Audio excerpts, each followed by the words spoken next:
2.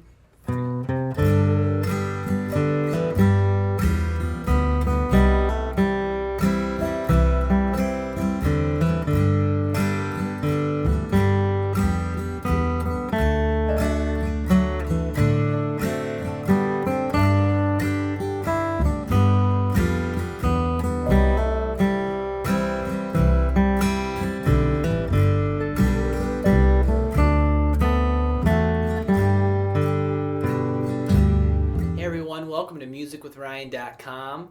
Today's lesson, we're going to do the gospel tune, Take My Hand, Precious Lord, a beautiful hymn that I've arranged in the Carter style in the key of G. This is a great song to learn for the beginner flat picker, or just Carter style player, or if you're looking to accompany yourself and kind of play the melody along.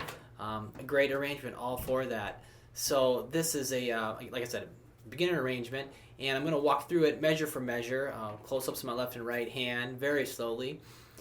This is a preview lesson for the full-length version. If you hop over to my website and you purchase the full-length version, it'll come with about 24-25 minutes of video, PDF tabs, and 3 backing tracks, so you can play along with the band atmosphere, okay? I also do have a brief rhythm lesson, talk about how to play the chords if I was accompanying someone while playing. Just a couple little patterns that I would do in the right hand for this lesson.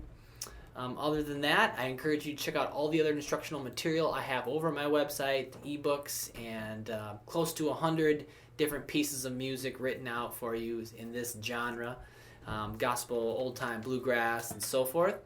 So right now we're going to go ahead and give you a little taste of how this lesson's how it's going to go, and thanks for watching. All right, so here we are for Take My Hand, Precious Lord. We are in the key of G, and as you see there, we are actually in 3/4 time signature, okay? So, yeah, 3/4, not 4/4.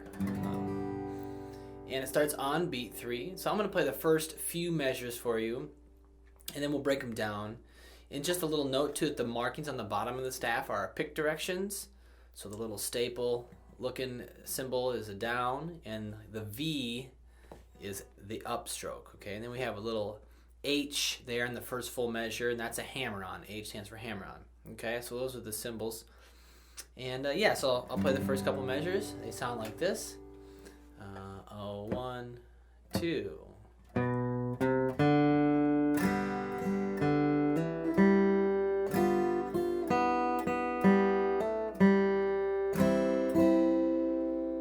Do that again, same thing. 3, go.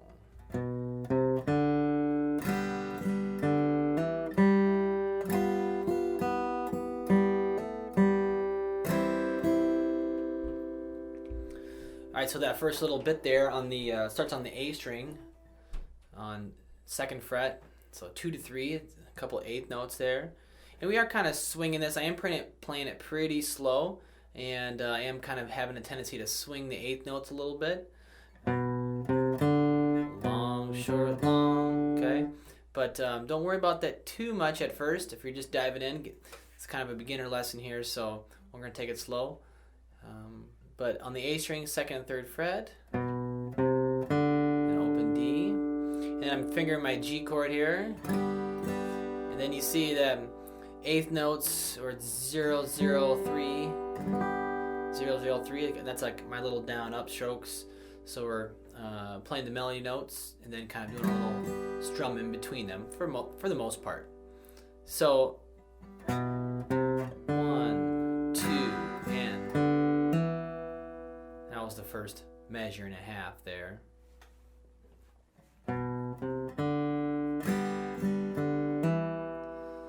Alright, so we did the 2 8th notes. Then we did the open D string. I'm going to do a down up. I'm playing my full G chord here.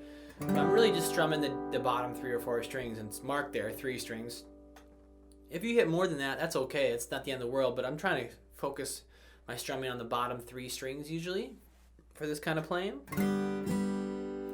Then we have a 0-2 hammer-on on the D string. And if you've never done a hammer-on before, I'll quickly kind of describe it. And really you pluck and then hammer. You gotta slam that finger on there.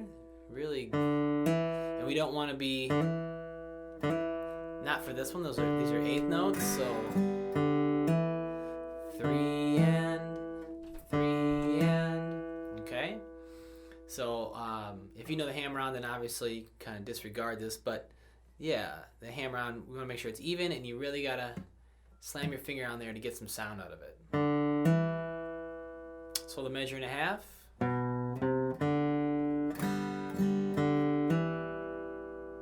2, 1, 2. And then open G string. And I'm going to go to a G7 as I just my first finger down here on the high E in the first fret.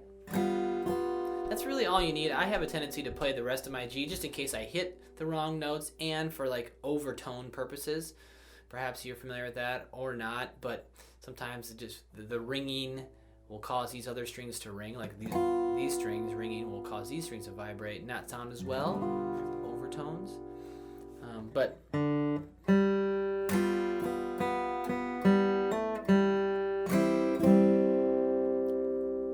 so from the G7 measure, 2, 3.